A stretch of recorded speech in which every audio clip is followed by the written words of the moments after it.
Senin kemarin kita udah dengar berita bahwa Anies Baswedan resmi dicalonkan sebagai capres oleh Partai Nasdem. Banyak orang yang nanya, loh kok tiba-tiba? Kesannya buru-buru. Karena sebelumnya sudah beredar bahwa Partai Nasdem merencanakan mengumumkan calon presiden itu sekitar tanggal 10 November.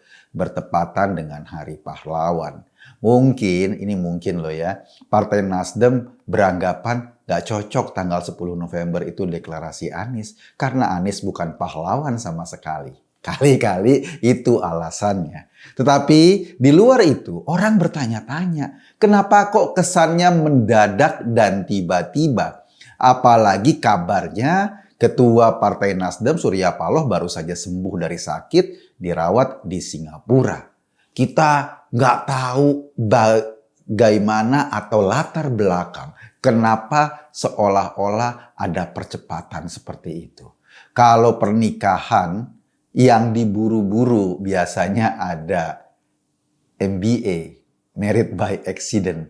Apakah ada kecelakaan? Kita juga nggak tahu. Tetapi kalau kita runtun-runtun lagi mungkin ada isu yang kemarin ditulis oleh Koran Tempo bahwa kabarnya KPK akan menetapkan Anies sebagai tersangka kasus korupsi Formula E. Itu isu yang digadang-gadang oleh Koran Tempo. Kalaupun isu itu sudah dibantah oleh KPK. Jadi orang berpikir kalau kemudian Anies ditetapkan sebagai calon presiden, lalu KPK menetapkan status lain sebagai tersangka, kan kesannya ada penjegalan sebagai seorang calon presiden dan KPK dianggap main politik. Kita udah mendengar itu tuh bahwa KPK adalah alat politik dan lain-lain. Seperti juga kemarin AHY ngomong penangkapan atau katakanlah penetapan tersangka terhadap Lukas NMB, Gubernur Papua sebagai bernuansa politik. KPK kan lembaga hukum, mau politik jalannya seperti apa ya KPK harus tetap jalan dengan di jalurnya, di jalur hukum, nggak ada hubungannya. Lagi pula memang hampir semua tersangka KPK kan adalah orang-orang politik. Orang-orang yang memang terlibat dalam penggunaan anggaran negara. Karena korupsi pada intinya merugikan keuangan negara yang dilakukan oleh penyelenggara negara. Penyelenggara negara ini kebanyakan juga orang-orang politik. Jadi aneh kalau ada yang bilang KPK itu terseret-seret ke politik. Wong memang selama ini menangani para pejabat yang notabene adalah politisi. Kan itu memang kerjaan KPK. Jadi lucu aja statement seperti itu. Itu yang pertama. Isu bahwa deklarasi yang dipercepat itu untuk mengantisipasi isu atau mengantisipasi apabila statusnya berubah dari Gubernur Jakarta menjadi tersangka KPK. Karena itu statusnya ditingkatkan menjadi capres. Itulah yang beredar di masyarakat. Kebenarannya kita penting konfirmasi ke berbagai pihak. Yang kedua, ketika dicalonkan buru-buru, seolah-olah Nasdem ini pingin motong semangatnya Partai Demokrat.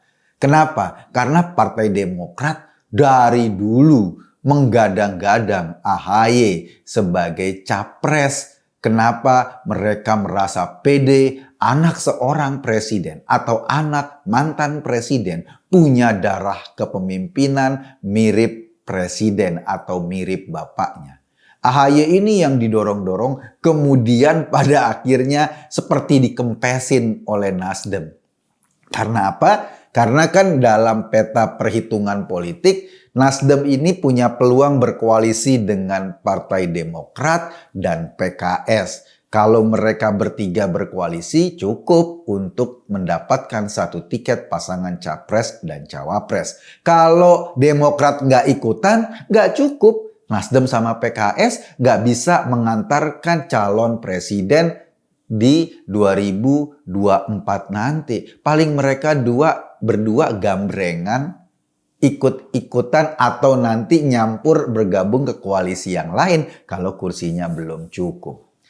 Yang aneh sih, kalau seandainya deklarasi sebagai calon presiden, tetapi tiketnya belum cukup. Gua rasa ya, deklarasi ini semacam peneguhan dari Partai Nasdem bahwa mereka adalah partai utama pendukung Anies Baswedan. Kabarnya sebelumnya sempat ada pembicaraan, jadi awal-awal ya jauh sebelum deklarasi ini sempat ada pembicaraan antara Ketua Nasdem Surya Paloh dengan Presiden Jokowi yang membicarakan alternatif kandidat presiden. Dan kata Pak Jokowi, ini kabarnya loh. Katanya, kata itu janji Pak Surya Paloh, nanti deh kalau mau diumumkan akan konsultasi atau sowan lagi.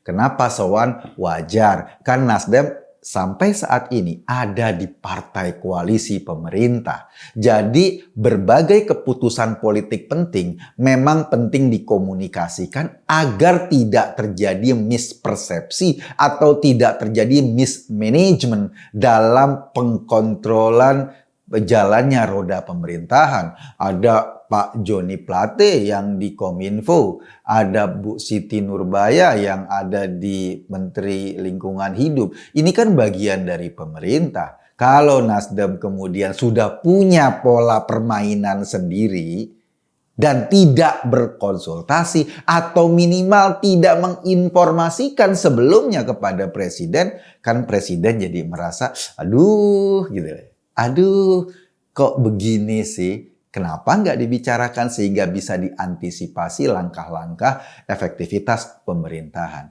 Kabarnya itu yang dirasakan oleh Pak Jokowi. Kalaupun Pak Surya Paloh bilang sudah konsultasi, sudah ngomong sebelumnya.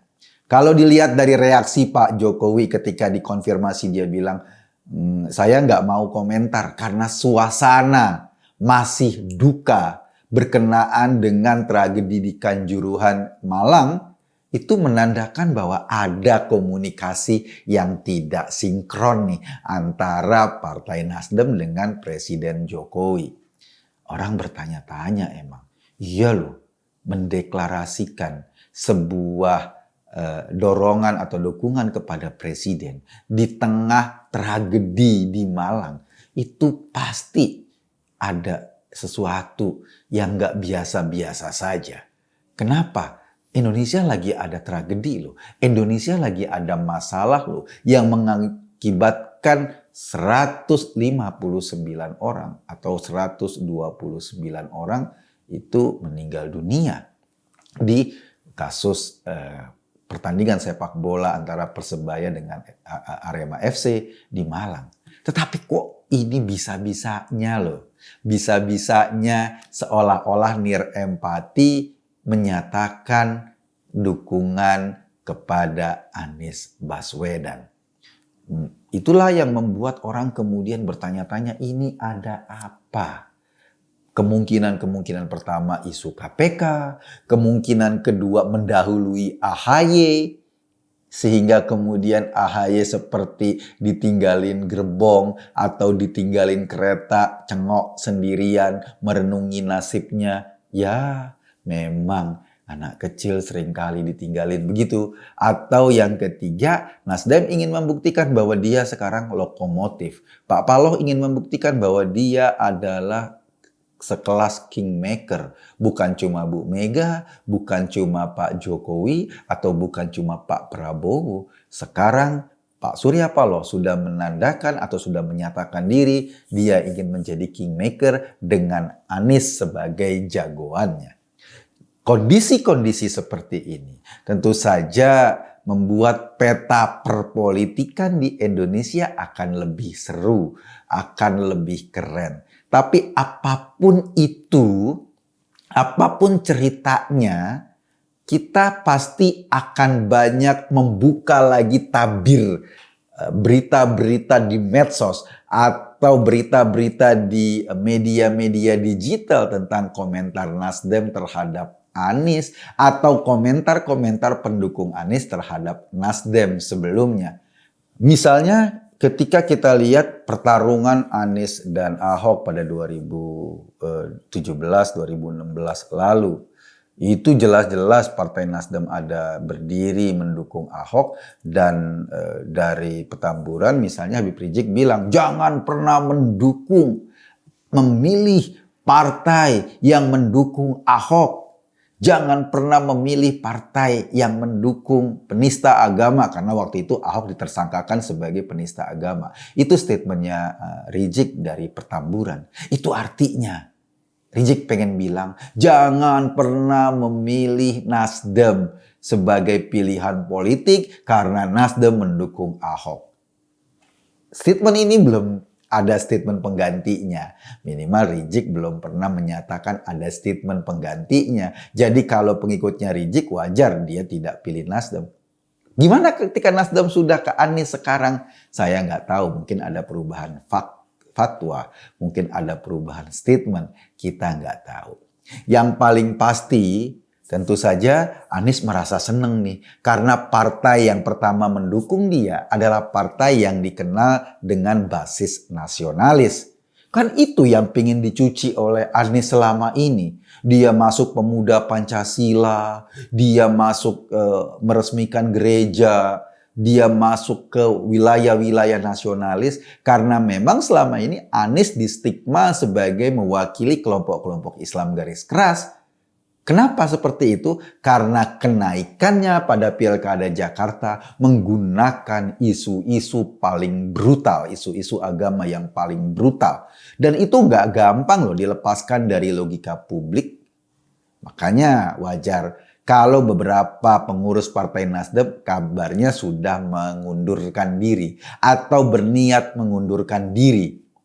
Niluh Jelantik misalnya, teman saya yang cukup keras bersuara menjelaskan atau cukup keras memperjuangkan pluralisme, cukup keras memperjuangkan kelompok-kelompok minoritas, merasa kecewa atas pilihan partainya yang mendukung Anies, yang dikenal sebagai orang yang mudah saja memainkan politik identitas.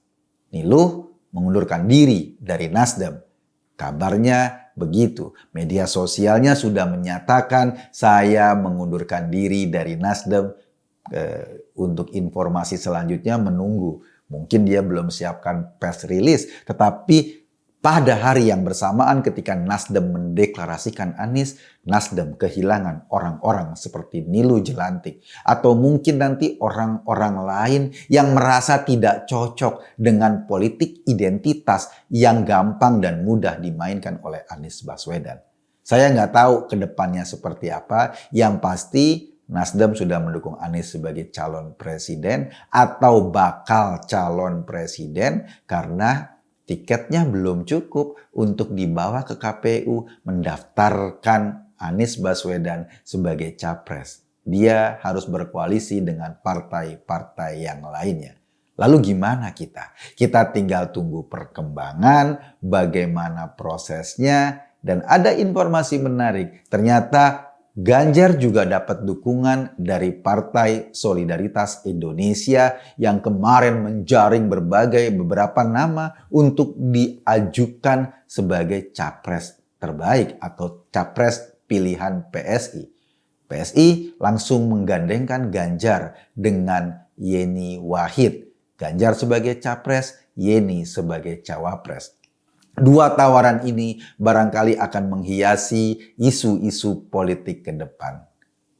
Kalaupun Nasdem sudah mendeklarasikan Anies, Ganjar sudah dideklarasikan oleh PSI, ini belum cukup untuk menjadikan kedua orang ini sebagai capres.